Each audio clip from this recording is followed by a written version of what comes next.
Good evening, everyone, and thank you for tuning in to Life, Liberty, and My Two Cents. This evening, we will be discussing the 1619 Project as well as the 1776 Report. Have you heard of either one of these topics? Doubtful, but let's continue. So, the 1619 Project is a journalism project that was developed by Nicole Hannah-Jones and some writers from the New York Times, as well as the New York Times Magazine. And their goal, basically, was to reframe the country's history by placing the consequences of slavery and the contributions of Black Americans at the very center of the United States' national narrative. So what that basically does, if you think about history today in the United States, one of the massive dates, obviously, of the United States is 1776. The year that we declared our independence from England. Huge date. And most people you talk to, that is the start of the United States. Yes, we were colonies before. We served under the King of England. We were their subjects, and it was their territory, essentially. So basically, what this project, which was created in 2019, it was published August of 2019, and basically it was launched in conjunction of the commemoration of the 400th anniversary of the first enslaved Africans arriving in colonial Virginia. So basically, they are challenging the notion that the history of the United States begins in 1776. So there's been some discussion as far as the project and slavery in the colonial history of the United States, and some historians have taken issue with the questioning whether those 1619 arrivals became slaves, calling attention to intermingling with English and Native people and the creation of a community of people of African descent. Others have pointed out that the first enslaved Africans arrived in North America in 1526, and that European slavery in the New World is documented as far back as Columbus in 1494 and possibly as early as 1493. So that's the background of the 1619 Project, basically to upend American history and make this the center of American history. The first edition of the 1619 Project, like I said, appeared August of 2019, and it appeared in the New York Times Magazine. It was published in 100 pages with 10 essays, a photo essay, and a collection of poems and fiction by an additional 16 writers with an introduction by Jake Silverstein, including some of the following works. So these are some of the works that showed up in this publication. I do want to step back a second and go over once again what this project contained. 100 pages, 10 essays, a photo essay, and a collection of poems and fiction. Fiction, so not truth, fiction, by an additional 16 writers. Some of the essays that were included: America wasn't a democracy until Black Americans made it one. American capitalism is brutal. You can trace that to the plantation. What the reactionary politics of 2019 owe to the politics of slavery. Why is everyone always stealing Black music? How segregation caused your traffic jam. Why doesn't America have universal health care? One word: race. The barbaric history of sugar in America. How America's vast racial wealth gap grew by plunder. So if you look at just some of these, and there are many, many other titles and things in this project, but most of those, just based off the title, you can come to your own conclusion that this is not talking about factual history. This is giving modern day opinions on what you feel was American history. We're not going to debate slavery. Slavery existed. Slavery existed across the world. It's horrible. Shouldn't have happened. It did happen. Okay? So I don't think, in my opinion, that slavery in the 1800s or even in some of the 1700s defined what America was or what America stood for, or the history of America and what created what we are today. So one of the central claims made by Hannah Jones is that the colonists fought the Revolutionary War in order to preserve slavery. And obviously this was, personally, I mean, it's something I've never heard, and I like history myself, but it was disputed by historians. So then they changed the claim a little bit, and they said the claim was some of the colonists fought to preserve slavery. And one of the essays argues that slavery has shaped modern capitalism and workplace norms.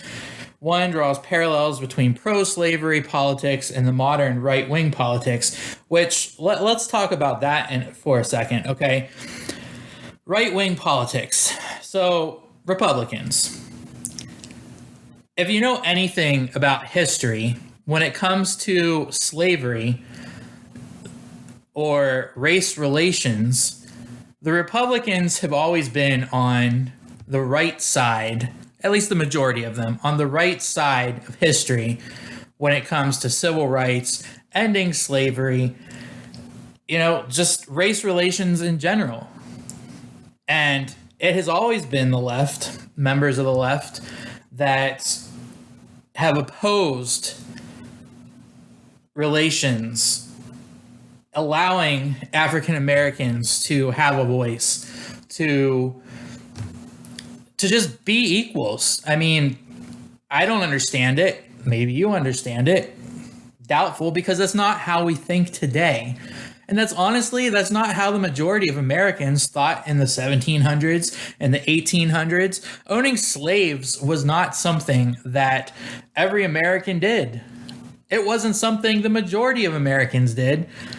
It was something reserved for certain individuals that were wealthy. And it just, I don't know. They right here in itself, and anyone, like I said, if you know history, you can go back in history, you can see where the modern, well, they throw modern in there, but where the right-wing politics fall in the issue of slavery. But it's that in itself is fiction. So if you look at how the 1619 Project was received, you'll look at October of 2019. There were prominent historians that were critical of the 1619 Project. They accused it for its portrayal of the American Revolution, the Civil War, and Abraham Lincoln. At one point in this project, they basically rendered Abraham Lincoln as a white supremacist. Craziness, considering he's the individual that led to the freeing of the slaves during the Civil War. But once again, we're going to change history to suit our narrative for today, because this is what happens on the left. So they basically say Abraham Lincoln is a white supremacist. In December of 2019, 12 scholars and political scientists specializing in American Civil War sent a letter to the Times saying that the 1619 Project offers a historically limited view of slavery. While agreeing to the importance of examining American slavery, they objected to what they described as the portrayal of slavery as a uniquely American phenomenon. It wasn't, obviously, to construing slavery as a capitalist venture, and to presenting out-of-context quotes of a conversation between Abraham Lincoln and 5 esteemed free black men. The following month, Times editor Jake Silverstein replied with a rebuttal. So obviously they disagree. They have their agenda, and that's what they do. So, in response to a lot of this criticism, in September of 2020, the lead project writer basically criticized conservatives for their depiction of the project, arguing that it does not argue that 1619 is our true founding. So, and I would agree that nowhere in their little summary does it say that 1619 was the original founding of the United States of America. But they want to blame everything that happened prior to the founding of the United States of America on the United States of America. So I get what she's saying. I disagree. So then we go ahead and we look at the motivations for the American Revolution. Never in my time in school or visiting museums about the American Revolution did I once ever hear that we fought the American Revolution in order to preserve the ability of individuals in the United States to keep slaves. So if we talk about what brings the greatest amount of controversy, or at least a significant amount of controversy around the 1619 project, we're going to talk about the motivations for the American Revolution. So it's basically centered on the project's claim that one of the primary reasons the colonists decided to declare their independence from Britain was because they wanted to protect the institution of slavery. The claim that there was a large British threat to American slavery in 1776 is an ahistorical assertion, noting that the British abolitionist movement basically didn't even exist in 1776. The historians critical of the 1619 project have noted that many of America's founding fathers, such as John Adams, James Otis, and Thomas Paine, were basically opponents of slavery. In fact, they've noted that every state north of the Maryland line took steps to abolish slavery following the Revolution. Obviously, having people on the left, on the right, in the center, there was a lot of journalistic reaction to the 1619 project. It obviously received some positive reviews, declared this person, Alexandria Neeson, in the Columbia Journalism Review, and by Ellen McGirt in Fortune magazine. They declared that the project was wide-reaching and collaborative, unflinching and insightful, and a dramatic and necessary corrective to the fundamental lie of the American origin story. And there was also reaction. Basically, it was presented in a biased way under the guise of objectivity. Deemed the project goal as worthy, but observed that articles persistently went wrong trying to connect everything with slavery. The lead essay leaves out unwelcome facts about slavery, smears the revolution, distorts the Constitution, and misrepresents the founding era and Lincoln. It's a politically motivated falsification of history that wrongly centers around racial rather than class conflict. Now, here's something I want to point out, because usually the left, they want to change history. They have a purpose for wanting to change history. A Marxist political scientist, Adolf L. Reed Jr., dismissed the 1619 project as the appropriation of the past in support of whatever kind of just so stories about the present are desired. So obviously, there are folks on the left that find it a little bit crazy as well. And I think it's important to note, and we'll get into this in a minute as well, but it's not just a project that was created to inform the public. It should be very well noted that their intention is to have this taught in schools. basically, let me find it here. The project encompasses multiple issues of the magazine with related materials and multiple other publications of the Times, as well as a project curriculum developed in collaboration with the Pulitzer Center for Use in Schools. So, in my humble opinion, a school is where you educate a child. Math, science, history. But when you're teaching history in a school, when you're educating a child, you should not be slanting it or giving your opinion. That's not your job. That's not why we pay taxes. That's not why we send our children to the school. We want them to go there. We want them to get an education. We want them to learn facts. Let them develop their brains and make their own decisions off of what you're teaching them, historically accurate information. Anyways, so in November of 2020, President Trump established what's known as the 1776 Commission.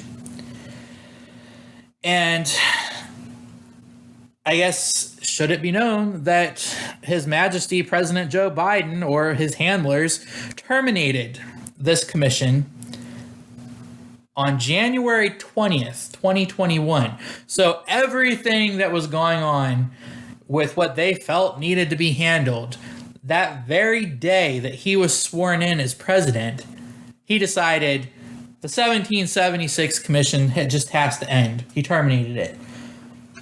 Luckily, if you were lucky, the 1776 report was published on the White House website, and I was lucky enough to have a friend of mine that saved the document, and so I have a copy of it, and I will try and get this posted on the YouTube video, well, in the comments below, and take a look at it yourself. I think when you're looking at it, you're going to see the huge difference between the 1776 report, which was created by the President's Advisory 1776 Commission, and the 1619 project. You know, I'm okay if you want to do something to, you know, honestly, let's take a step back there. African Americans, we've, at least in my school, when I was going through school, we studied influential African Americans throughout history. If you want to lead a project or design a project that is historically fact-based on individuals or the impact of African Americans or the experiences that African Americans had in the history of the colonies, in the history of the United States, by all means, historically factual based project, I'm cool with it. If you want to throw in here and you publicly state in a tiny, tiny little part that the 1619 project contains fiction, yet we want to put this in our schools and we want to teach our children that this is the history of the United States. We're not going to tell them that this is fiction. We're not even going to tell the parents that this is fiction, but we're going to put fiction in our schools. And to tell you how serious this current administration is to get this into schools, basically the Department of Education has made a proposal to modify federal grants to states and local schools to incentivize them to use tools like the 1619 project in their classroom. Are you kidding me? So not only, well, I guess honestly, this is probably the only way that they would get schools to use this for the most part, is you basically wave our money, our tax dollars, in front of their face and say, hey, teach this, here's some money for you. But the fact that we're using something that is historically inaccurate and full of opinions is crazy. McConnell, Minority Leader Mitch McConnell, sent a letter to the Secretary of Education protesting it.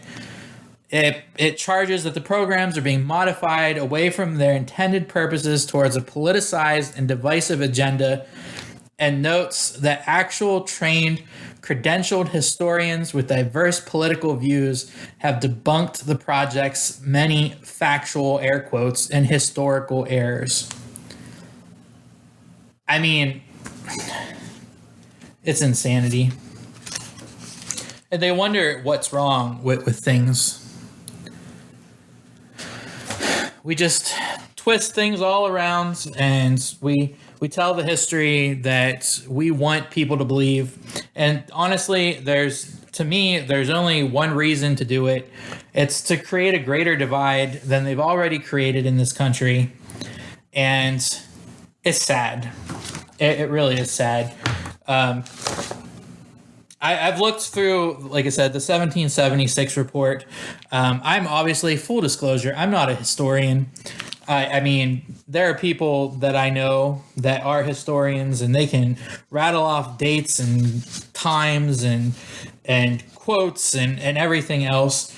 I will let you make the determination on your own about this 1776 report, but I highly recommend it. I mean, it's basically to counter that 1619 project. And it says it right in the introduction. It requires a restoration of American education, which can only be grounded on a history of those principles that is accurate, honest, unifying, inspiring, and ennobling. And I mean, that's all it is. We just want the truth taught to our children. And this country is amazing. Everyone in this country is amazing. And as every single country has had, and probably there are a lot that still do. I can tell you there are a lot that still do. Just turn on the news if you can believe it.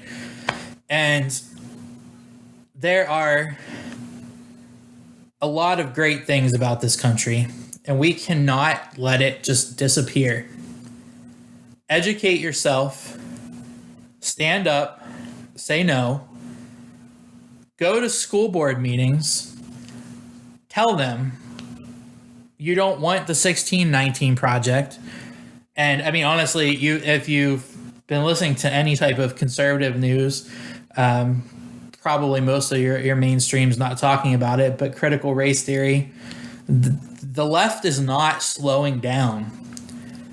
They're not slowing down at all. They're pushing and pushing and pushing to get your children's brains to work the way they want them to. And we have to stop it.